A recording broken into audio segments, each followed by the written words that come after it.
Mi prometida se marchó dejándome una nota que decía que sus padres pensaban que yo no valía nada y que necesitaba un descanso. Respondí con un simple, entendido, y después tomé una decisión que convirtió su descanso en el error más costoso de su vida. Jamás imaginé que algún día tendría una historia como esta para contar. Me llamo Justin Davis. Tengo 30 años, soy de Cleveland y crecí en un barrio obrero donde aprendí el valor del trabajo honesto, la palabra dada y la franqueza. Mi padre trabajó durante 35 años en una planta de manufactura, mientras mi madre enseñaba segundo grado en la escuela pública local. Gracias a su esfuerzo, pude ir a una escuela técnica sin endeudarme. Mi prometida ahora se llama Camila Hawthorne. Tiene 27 años y viene de un mundo completamente distinto. Nos conocimos hace 4 años en una parrillada organizada por un amigo en común. Ella había ido acompañando a una compañera de trabajo que conocía al anfitrión. Ese día yo ayudaba a arreglar la parrilla que se había averiado, y noté que me observaba con curiosidad. Algo surgió entre nosotros desde el primer momento. Tal vez fue precisamente por nuestras diferencias. Ella decía que le atraía mi autenticidad. A mí me encantaba la seguridad con la que se movía por el mundo. Después de más de un año comprometidos y 4 en pareja,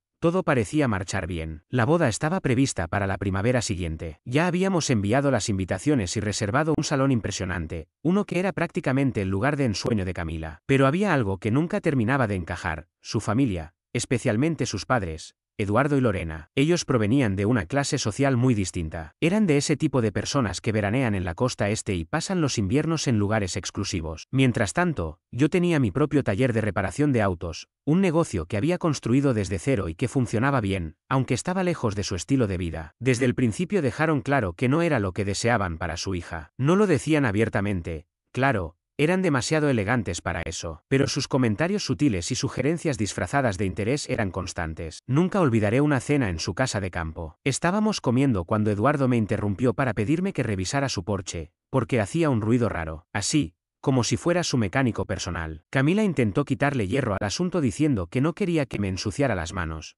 pero sin defenderme realmente. Eduardo dijo que, al fin y al cabo, eso era lo que yo hacía para ganarme la vida. Y su hermana mayor, Valentina, ni siquiera intentó disimular su burla al sugerir que deberían pagarme por estar de guardia para sus problemas con el coche. Tragué mi orgullo, pasé 40 minutos en su cochera mientras ellos seguían con la cena, y cuando volví, Lorena me ofreció un plato que había mantenido caliente como si me hiciera un favor. Nadie mencionó lo inapropiado de la situación. Esa noche, al regresar, le conté todo a Sergio, mi mejor amigo desde el colegio. Trabaja en construcción, es directo y nunca se guarda nada. Me miró y me dijo: «Te trataron como al servicio, bro, ¿qué sigue? ¿Que les estaciones los autos?» Hunter, mi pastor alemán, se recostó junto a mí, como si percibiera mi malestar. Yo solo asentí en silencio. Camila decía que sus padres eran así porque eran protectores, pero Sergio lo tenía claro: no te están protegiendo de ti, están protegiendo su maldito estatus social. Yo trataba de justificarlo porque amaba a Camila. Creía que todo era parte de las diferencias de origen, pero las cosas fueron empeorando. Habíamos creado una cuenta conjunta para la boda. Cada uno depositó $30,000. Ese dinero era fruto de años de trabajo en mi negocio, el de ella probablemente venía de su familia. Con el tiempo, noté cambios. Camila comenzó a tener más llamadas privadas con sus padres y, sobre todo, con Valentina. Hablaba en voz baja, salía de la habitación. Empezó a cuestionar decisiones que ya habíamos tomado para la boda. Pero cuando uno está metido en algo, no siempre ve lo que tiene frente a los ojos. Valentina, divorciada, siempre hablaba mal de los hombres. Desde el principio le llenaba la cabeza a Camila con historias de mujeres que se arrepintieron del haber elegido mal. Incluso después de nuestro compromiso, le presentaba conocidos ricos con la excusa de que solo era por socializar, como si fuese sano tener opciones, aún estando comprometida. Camila la justificaba: solo quiere lo mejor para mí. Las discusiones entre nosotros se volvieron más frecuentes. Cuando yo señalaba la condescendencia de su familia, ella decía que era demasiado sensible o que no me esforzaba lo suficiente por encajar. En una cena, Valentina llamó a mi taller «tu pequeño negocio de garaje». Yo reaccioné, y Camila me dijo que quizás necesitaba ser más ambicioso, como su padre, que construyó un imperio, mientras que yo solo arreglaba autos. Esa vez la vi diferente. Sentí, por primera vez, el desprecio que estaba escondido debajo. Le recordé que ese negocio de garaje estaba pagando la mitad de la boda y el anillo que llevaba puesto. Se disculpó después, culpando al estrés. Yo acepté porque aún creía que lo nuestro valía la pena. Pero todo se quebró 2 días antes de que ella se fuera. Valentina vino a nuestra casa con la excusa de hablar sobre la boda. Camila salió a buscar comida y me quedé solo con ella. Hunter, que nunca le tuvo simpatía, no se le acercó. Fue entonces cuando me dijo, sin rodeos: que Camila estaba bajando sus estándares conmigo, que merecía a alguien como el hijo de un amigo de golf de su padre, un cirujano que acababa de comprarse una casa en la costa. Le pedí que se fuera. Se rió y dijo que estaba trabajando en Camila, que eventualmente se daría cuenta. Cuando Camila volvió, se lo conté de inmediato. Le dije, tu hermana me dijo en la cara que está tratando de separarnos. Ella se molestó, como si yo estuviera exagerando. Otra vez con lo mismo, me dijo. Le repetí lo que Valentina había dicho, y me respondió que probablemente estaba bromeando, que no lo tomara tan en serio. ¿Bromeando? Le subí la voz. ¿Tú crees que fue una broma? Su respuesta fue llamarme inseguro. Cualquiera normal se habría reído, gritó. Estás haciendo una tormenta de esto. Y ahí, por fin, supe que ella no estaba de mi lado. Estoy cansado. Cansado de que en cada cena familiar, cada conversación, todo termine igual, con quejas porque, según tú, tu familia me trata mal. ¿De verdad no ves el problema? Te lo dije claro. O hablas con ellos o las cosas van a cambiar. Pero tú solo justificabas su comportamiento diciendo que reaccionaban a mi actitud. ¿Y luego te quejas de Valentina? Pues al menos ella no me hace sentir como si tuviera que elegir entre mi pareja y mi familia. Eso fue lo último que discutimos antes de que todo se desmoronara. Ella terminó durmiendo en el sofá esa noche, mientras Hunter se metía en mi cama como si nada. Seguro fue la mejor noche de su vida. Lo supe desde que llegué del trabajo ese martes. Algo no encajaba. El apartamento se sentía distinto, más vacío. Incluso antes de notar que faltaban algunas cosas de ella,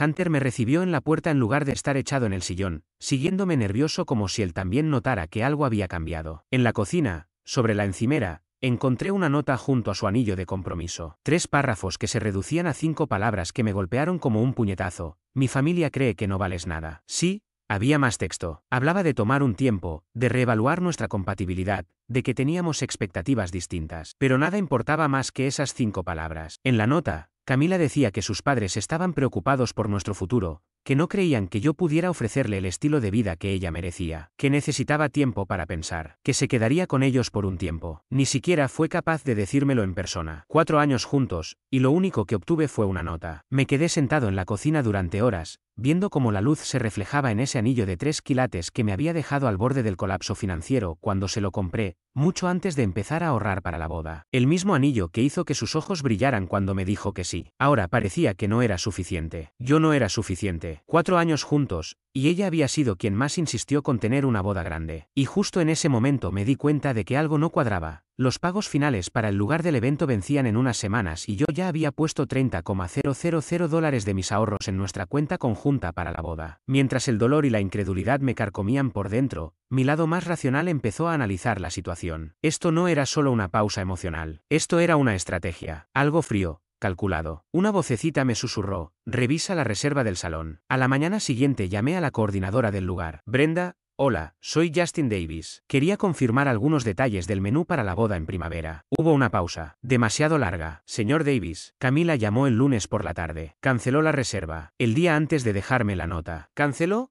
o la reprogramó? Pregunté, fingiendo tranquilidad. Cancelación total, por circunstancias imprevistas, nos dijo. Y el depósito inicial de $10,000 no es reembolsable. Ese dinero había salido de nuestra cuenta conjunta. Le di las gracias a Brenda y colgué. Me quedé mirando la nada durante quién sabe cuánto tiempo. Ya no había boda. Ella la había destruido antes siquiera de avisarme. Entré a la banca online. En la cuenta conjunta quedaban $50,000. De esos, $30,000 eran míos. El resto, de ella, menos los $10,000 del depósito perdido, me correspondían $25,000. Dinero mío, destinado a una boda que ella ya había cancelado en secreto. Lo transferí a mi cuenta, directo, limpio, justo. Luego le escribí un mensaje. Camila, acabo de hablar con el lugar de la boda. Me confirmaron que cancelaste todo el lunes, antes de dejarme la nota. Así que esta pausa es definitiva. Ya retiré mi parte del dinero de la cuenta. Me parece justo, ya que no habrá boda. Espero que encuentres el estilo de vida que mereces. Después bloqueé su número, también el de sus padres, y el de su hermana, Valentina. Llamé a Sergio de inmediato. Solo dije, ¿una cerveza? 20 minutos después estaba en mi puerta con una caja de cervezas y una pizza. Hunter no paraba de dar vueltas emocionado. Siempre le cayó bien Sergio, seguramente porque le daba pedazos de pepperoni cuando creía que yo no lo veía. Le conté todo, la nota, la cancelación, el dinero. Santo cielo, dijo Sergio con un silbido. Así que te deja con una nota, cancela el lugar el día anterior y no te lo dice. Eso es jugar sucio. Sí, se acabó. No voy a ser más el buen tipo en esta historia. Sergio levantó su lata. Ya era hora. Brindemos por tu nueva columna vertebral. Me reí por primera vez en días. Hablando en serio, agregó, hiciste lo correcto. Ella quería manipularte. Hunter se acurrucó entre nosotros en el sofá, con la cabeza en mi regazo. Se veía tranquilo, como si su manada estuviera completa otra vez, aunque faltara un miembro que, honestamente, no parecía extrañar. A veces, las lecciones más caras son para la otra persona. El silencio duró 6 días. Hoy en día, bloquear números solo es una sugerencia. El jueves por la mañana, un mensaje de voz de un número desconocido. Camila, enojada, no triste. Justin, ¿qué crees que estás haciendo? Te llevaste dinero de nuestra cuenta para la boda. No puedes hacer eso. Llámame inmediatamente. ¿Nuestra boda? La que ella misma canceló. ¿Ilusa? No respondí. Empezaron a llegar correos electrónicos. Urgente. Error financiero. Hablamos ya. El resumen. Yo le había robado. Que era un inmaduro y que la estaba arruinando. Que la pausa no significaba ruptura. Claro, incluso intentó decir que la cancelación no había sido definitiva. Pero seamos realistas, una cancelación completa no deja mucho margen de duda. Está perdiendo el control, dijo Sergio cuando almorzamos cerca de mi taller. Pensó que ibas a quedarte esperando a que ella decidiera si valías la pena. Pero no lo hiciste. Y ahora se desespera. Hunter estaba en el taller,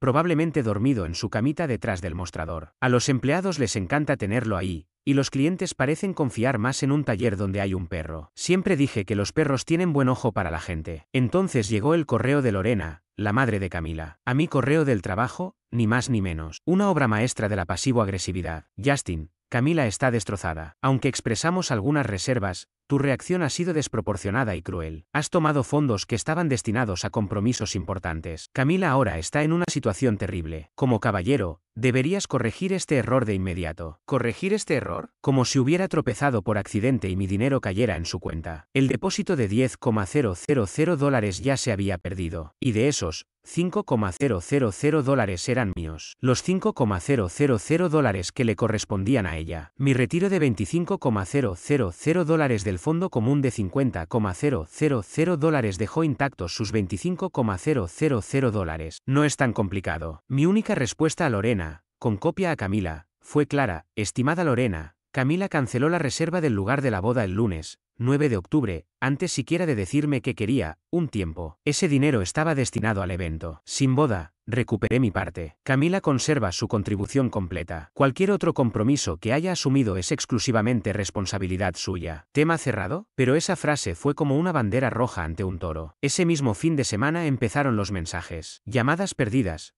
Correos desesperados. Justin, el proveedor del catering está esperando el depósito. El fotógrafo también. Yo pagué a algunos con mi cuenta personal porque pensé que el dinero conjunto seguía disponible. Me lo debes, escribió. Ella aseguraba que ciertos pagos fueron cubiertos desde sus cuentas personales. Si era cierto, el momento en que lo hizo era clave. Luego fue Valentina quien me escribió por LinkedIn. Justin, resuelve esto ya. Camila está hecha un mar de lágrimas. Mis padres están furiosos, y yo estoy harta del drama. Devuélvele el dinero y deja de comportarte como un idiota. Es solo dinero, haz lo correcto por una vez. Fácil decirlo para alguien a quien la empresa de papá llevaba años pagándole por una asesoría que nadie sabía explicar. El nivel de derecho que sienten es demencial, comentó Sergio mientras veía las capturas que le había enviado. Seguro nunca escucharon un no en su vida. Bueno, ya era hora, le respondí. Esa noche, mirando una foto antigua en la que ambos sonreíamos, sentí un momento de nostalgia. Me sentí un tonto, pero luego recordé aquella nota que me dejó. El frío volvió. Hunter, mi perro, pareció notarlo, y empujó su cabeza contra mi mano buscando caricias. Siempre supo levantarme el ánimo. Pero esto ya no se trataba de emociones. Era cuestión de hechos. Ella tomó decisiones. Ahora está enfrentando el costo. Pasaron 3 semanas y todo escaló. No por mí. Yo me mantuve neutral. Tranquilo, recolectando pruebas. Camila y los Hawthorne, Eduardo, Lorena y Valentina, redoblaron esfuerzos. Trucos bajos, publicaciones ambiguas en redes sociales, frases crípticas sobre traiciones y corazones rotos. Amelia, su amiga, comentando, él nunca te valoró. Molesto, sí, pero puro ruido. Un sábado, mientras ayudaba a Sergio con su camioneta, me dijo, lo que me saca de quicio es cómo te pintan de villano cuando fue ella quien desapareció de golpe. Así es su mundo, le respondí saliendo de debajo del vehículo. Para quienes siempre lo han tenido todo, que alguien les diga que no se siente como justicia, se siente como opresión. Sergio soltó una carcajada. Mira quién se puso profundo. Ya te veo con un podcast. Filosofía en el taller con Justin. Hunter corría libre en el patio. Camila siempre decía que era demasiado inquieto y quería que lo encerrara cada vez que tenía visitas. Ahora él se veía más feliz. Y yo también. Hasta que llegó su correo con una lista de objetos compartidos que, según ella, debían devolverse. Algunos eran regalos que me dio, lo cual entendí. Pero luego incluyó cosas que compré mucho antes de conocerla, mi sistema de sonido, piezas clásicas de automóviles que colecciono, herramientas. También pidió electrodomésticos de cocina que fueron regalos de mi familia enviados a mi dirección. El atrevimiento era ridículo, pero lo peor fue su intento de sembrar confusión financiera. Afirmaba haber pagado, con su dinero personal, arreglos del vestido, depósitos a pequeños proveedores y otros gastos, pensando que serían reembolsados desde el fondo conjunto. Pero yo jamás acordé usar ese dinero para atuendos personales. Su vestido era asunto suyo. Mi traje, mío. Algunos recibos estaban fechados después de que cancelara el lugar principal. Entonces canceló la boda y siguió contratando fotógrafos, floristas, etc. ¿Para qué exactamente? ¿Una boda ficticia o solo generar deudas para luego culparme mientras alargaba su historia del necesito un tiempo? Incluso me exigía pagar la mitad de los cargos por cancelar a proveedores que ella misma contrató y luego anuló, como el depósito no reembolsable del lugar, $10,000, de los cuales $5,000 eran míos. Quería que pagara otros $5,000 para que ella quedara entera y yo terminara con una pérdida total. Una matemática creativa muy conveniente. Sus padres la respaldaron. Lorena llamó a mi madre, quien, muy diplomáticamente, le dijo que Camila había tomado decisiones sin consultarme y que ahora no quería enfrentar las consecuencias. Fin de la conversación. Punto para mamá. Valentina dejó mensajes condescendientes acusándome de tener envidia porque Camila venía de dinero y yo no, y que un hombre de verdad asumiría los gastos. Cancelar la boda en secreto fue una reacción inmadura de mi parte, según ella. Claro, lo que tú digas, princesa. Las presiones no paraban. Los Hawthorne no aceptaban que su hija enfrentara las consecuencias de sus actos. Eduardo incluso llamó directamente a mi taller. Uno de mis mecánicos llegó a mi oficina desconcertado. Jefe, hay un tipo gritando por teléfono. Dice que es su casi suegro y exige hablar con usted. Tomé la llamada en privado. Eduardo no perdió tiempo en formalidades. Justin, esto ya fue demasiado lejos. Ya hiciste tu punto. Camila está muy afectada. Lamento escuchar eso, dije, intentando mantenerme neutral. Pero no entiendo qué espera que haga. Tú sabes bien que. Devuelve el dinero y todos podremos seguir adelante. Tuve que contener la risa. ¿Seguir hacia dónde exactamente? Camila canceló la boda sin decirme nada y me dejó una nota diciendo que no era suficiente para ella. Estaba confundida, bajo presión. Las bodas son estresantes. Cometió un error, pero ahora la estás castigando con dinero. Eso es ruin y está por debajo de ti. Eduardo, para que quede claro, el dinero que retiré era mi aporte al fondo. La boda ya no va a suceder. No me llevé nada suyo. Me llevé lo que era mío. Él suspiró como si hablara con un niño que no entiende. Escucha, hijo, no soy tu hijo, ni lo seré. Está bien, Justin. Sé razonable. Camila contrajo compromisos de buena fe después de cancelar el lugar. Eso no es buena fe, es manipulación. Esto no va a terminar aquí, dijo con tono amenazante. Tenemos opciones legales. Perfecto, respondí con una calma que hasta me sorprendió. Tengo todo documentado. Esa tarde, Camila me envió otro correo, esta vez con una hoja de cálculo. Incluía todos los gastos pendientes de la boda, exigiendo que pagara la mitad. El total superaba los $21,000. Sin responderle, reenvié el archivo a mi abogado. Esa noche salí a caminar con Hunter. El aire fresco me despejó. Recordé algo que Sergio me había dicho esa semana. ¿Sabes de qué se trata todo esto en realidad? No es el dinero. Es que eres la primera persona que se atrevió a decirle que no. Tenía razón. No era por los $25,000. Era por el control. Y entonces vino la siguiente fase del ataque. Empezaron a contactar a personas de mi entorno. Una mañana de miércoles, recibí un mensaje de Sergio, amigo. La hermana de tu ex acaba de llamar a mi trabajo preguntando por mí. ¿Cómo demonios consiguió ese número? Resultó que habían encontrado la página de Facebook de mi negocio, donde en su momento él se había etiquetado en una publicación sobre un proyecto de restauración en el que colaboramos. A partir de ahí, rastrearon su lugar de empleo. Cuando nos reunimos más tarde ese día, le pregunté directamente qué había querido. Sergio negó con la cabeza. Buscaba información sobre ti. Quería saber si alguna vez habías mostrado comportamientos controladores con el dinero o indicios de inestabilidad emocional. Le dije que dejara de meterse donde no le llaman y colgué. Pero no se detuvieron ahí. Usaron el mismo método para contactar a otros dos amigos. Uno colgó de inmediato, El otro se quedó el tiempo suficiente para dejarle claro a Valentina lo que pensaba de ella y de las tácticas que estaba usando su familia. Luego vino la ofensiva contra mi reputación. Intentaron contactar a varios de mis clientes insinuando que yo era poco confiable y emocionalmente inestable. Afortunadamente, la mayoría llevaba años trabajando conmigo y no se tragó nada. Uno de mis clientes más antiguos, gerente de flota de una empresa de repartos, me llamó directamente: Eduardo, hoy recibí una llamada extraña sobre ti. Una mujer que decía ser la madre de tu ex me dijo que reconsiderara hacer negocios contigo porque estás envuelto en problemas legales. ¿Qué está pasando? Le conté de forma breve lo que estaba ocurriendo. Se rió y dijo: pues eso les salió mal. Acabo de autorizar que las 3 nuevas furgonetas las arregles tú, no el concesionario. Si te están atacando, debe ser porque estás haciendo las cosas bien. La gota que colmó el vaso fue cuando intentaron involucrar a mis padres.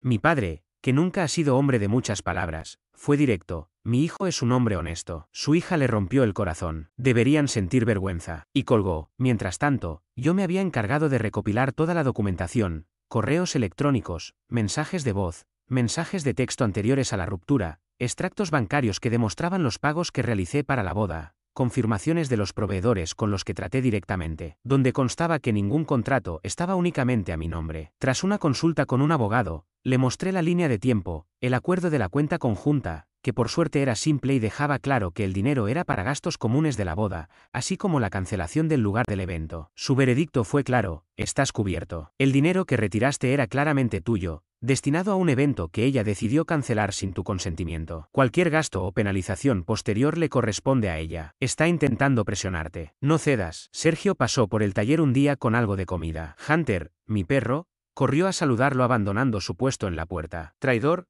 bromeé. ¿Cuánto te costó todo esto? Un par de cientos. Valió cada centavo por la tranquilidad, me dijo. Y tenía razón. Puedes agradecerle a tu cuñado por recomendarme al abogado. Dijo que muchos tipos como tú terminan siendo perjudicados por intentar actuar con nobleza. Le respondí que esta vez no sería así, mientras aceptaba el sándwich que me ofrecía. Para Camila, las cosas no pintaban bien. Ella seguía siendo responsable de varios depósitos no reembolsables que hizo tras cancelar el lugar de la boda. Lo que es peor, muchos de esos pagos fueron posteriores a nuestra ruptura, intentando generar una apariencia de gastos en común para luego reclamarme más dinero. El fotógrafo, la repostera del pastel elegante, el cuarteto de cuerdas que supuestamente era esencial para una ceremonia que nunca se realizó. Ahora todos esos proveedores querían sus tarifas por cancelación, y se dirigían a ella, no a mí. Jamás fui hostil. No hablé mal de ella ni de su familia. Simplemente me aparté. Retiré mi apoyo. Retiré mi dinero. Es curioso lo rápido que el nosotros se convirtió en yo. Cuando se acabó el viaje sin costo, todo se vino abajo. Ella pidió un descanso. Lo tuvo, pero fue definitivo. Y costoso. Aunque a veces, ya entrada la noche, me dolía recordar cuando me llamó inútil. Bastaba con mirar la carpeta donde tenía archivadas sus exigencias cada vez más irracionales para recordarme que no valía la pena aguantar algo así. Pasó un mes y fue revelador. La sensación de que todo le pertenecía alcanzó su punto más alto, y luego, finalmente,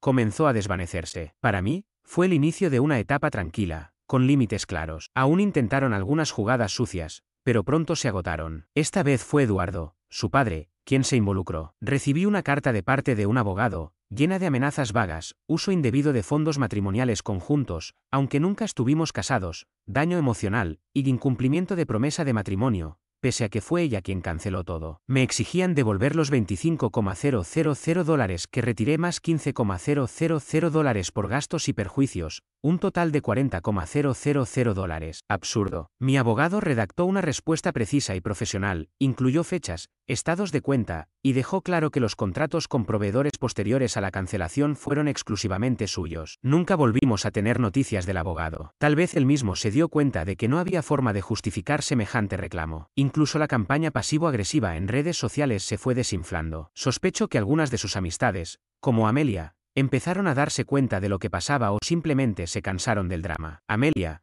que solía interactuar con cada publicación indirecta de Camila, desapareció por completo. Cuando las historias de víctima no se traducen en dinero, la atención se desvanece. Después vino el intento más patético de todos. Logré hablar con Camila por teléfono tras desbloquearla por un día, más por curiosidad que por otra cosa. Error, o quizá no tanto. Me aclaró todo. Se victimizó desde el primer minuto, llorando, diciendo que yo había arruinado su vida y que ahora estaba endeudada con proveedores que no dejaban de llamarla. Le pregunté quién había cancelado la reserva del lugar sin decírmelo. Dijo que estaba confundida y bajo presión, pero que no debí ser tan cruel al retirar el dinero. Le recordé que era mi dinero, destinado a un evento que ella misma había decidido que no se celebraría. Me contestó que un hombre de verdad habría cubierto esos gastos. Le dije que, por su definición, un caballero era básicamente una alfombra con tarjeta de crédito, y que yo no era eso. Cuando volvió a llorar por todo lo que esto le había costado, le respondí que estaba pagando exactamente las consecuencias de sus decisiones. Una semana después, Valentina intentó interceptarme en una cafetería que frecuento. Se acercó toda exaltada, con su bolso de diseñador colgando, acusándome de todo lo que su hermana había sufrido. Sin levantar la vista de mi portátil, le dije que no había nada que discutir. Su hermana tomó decisiones y ahora debe asumirlas. Incluso le sugerí que ella y sus padres ayudaran a Camila a solucionar sus deudas, ya que fueron parte clave en todo esto. Fue entonces cuando soltó su bomba. Camila ya estaba saliendo con Richard,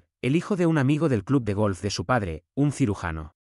Al parecer, empezaron su relación poco después de nuestra ruptura y él ya hablaba de ayudarla con las deudas. Eso es lo que hace un hombre de verdad, dijo Valentina con arrogancia. Solo le respondí que le deseaba lo mejor y que esperaba que Richard supiera en qué se estaba metiendo. Ella subió el tono, diciendo que Camila siempre había estado por encima de alguien como yo, y que al fin se había dado cuenta. Me levanté y me fui sin escuchar el final de su monólogo. Que explotara sola. Según he podido averiguar, Camila sigue acumulando deudas en sus tarjetas. Los proveedores a los que dejó plantados siguen exigiendo sus pagos. Como es lógico, los padres de Camila están ayudando económicamente, pero estoy seguro de que ese apoyo viene acompañado de una interminable dosis de "te lo dije" y preguntas como "¿cómo pudiste ser tan ingenuo?". Aún así, lo único inesperado fue un último correo que recibí de Amelia, su mejor amiga. Me escribió disculpándose, diciendo que solo había escuchado la versión de Camila y que, ahora que veía las cosas desde otra perspectiva, comprendía mejor la situación. No le respondí. Mientras todo ese caos se desenvolvía, decidí enfocarme en lo que realmente importaba, mi negocio. El taller iba bien,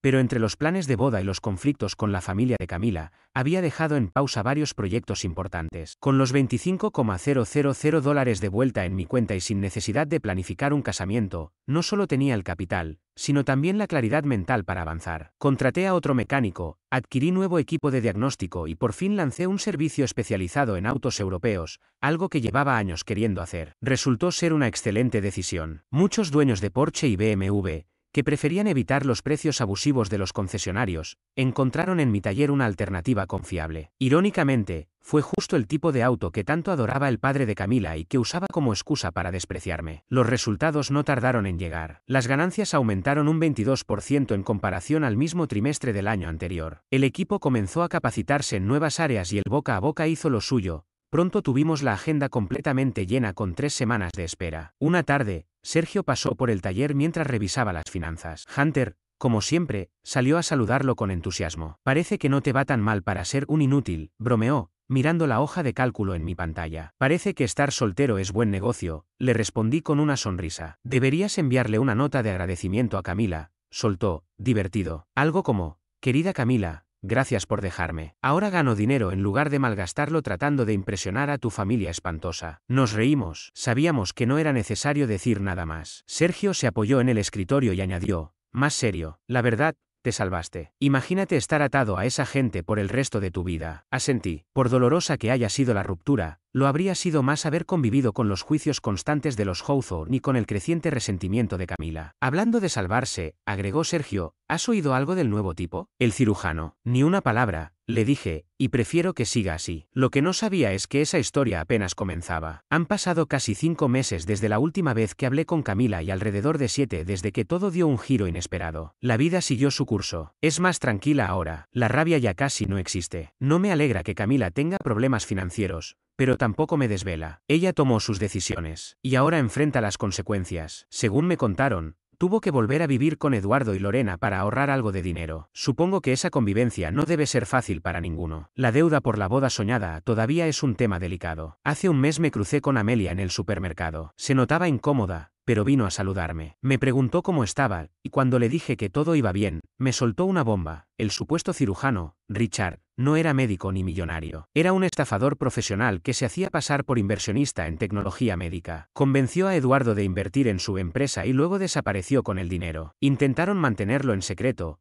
pero la noticia se esparció rápidamente entre sus conocidos. No pude evitar reírme. Karma en su máxima expresión. Lo mejor fue enterarme de lo que ocurrió después. Camila y Valentina tuvieron una pelea monumental. Camila culpó a su hermana por haberle presentado a Richard y haberla animado a dejarme. En medio del cumpleaños de Eduardo, la llamó tóxica frente a todos. Desde entonces no se hablan y Valentina ya no es bienvenida en las reuniones familiares. Cuando se lo conté a Sergio durante una cena en el jardín mientras Hunter jugaba con su pelota, soltó entre risas. No se puede inventar algo así. Casi me da pena por ella. Casi. La ironía es brutal, respondí. Me consideraban no apto, y terminaron siendo estafados por alguien que fingía ser exactamente lo que querían. A veces la mejor venganza es simplemente apartarse y dejar que el karma haga su trabajo, concluyó Sergio. Un martes por la tarde, justo mientras terminaba de cerrar el taller, Camila apareció, más delgada, ojerosa, aunque vestida con su elegancia de siempre. Dijo que necesitaba hablar conmigo. Contra todo instinto, acepté darle 5 minutos. Hunter,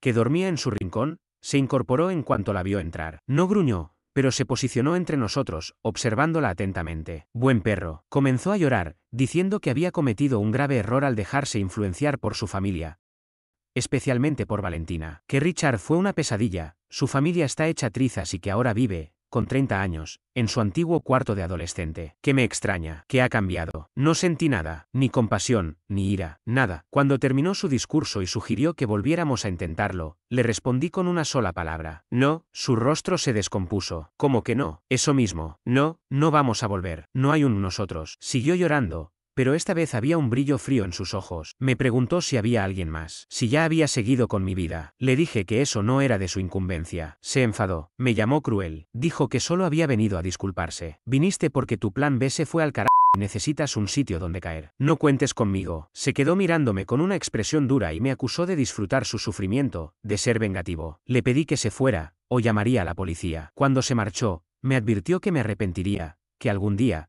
en mi pequeño taller, lamentaría no haberle dado otra oportunidad. Sonreí por primera vez desde que había llegado. Prefiero estar solo en mi taller que con alguien que cree que no valgo nada, le dije. Esa noche, le mandé un mensaje a Sergio. Adivina quién apareció en el taller hoy. Respondió al instante, la reina del ego. Déjame adivinar, vino a pedir otra oportunidad. Te dijo que había cambiado y tú la mandaste al diablo. Ese es mi hermano. Cena el viernes para celebrar tu libertad. ¿Tú invitas? ¿En tus sueños? Tacaño, le respondí. Los $25,000 que retiré de la cuenta conjunta volvieron directamente a mi cuenta de ahorros. El anillo de compromiso lo guardé en una caja fuerte. Tal vez algún día lo venda. O quizá lo conserve como un recordatorio caro de una lección bien aprendida. He salido en algunas citas, nada serio. No tengo prisa. Mi venganza, si puede llamarse así, fue simplemente responsabilizarla por sus actos. No caí en provocaciones, no lancé insultos. Solo puse límites. Protegí lo mío y seguí adelante. Hunter y yo empezamos una nueva etapa. Nos mudamos a un sitio más modesto,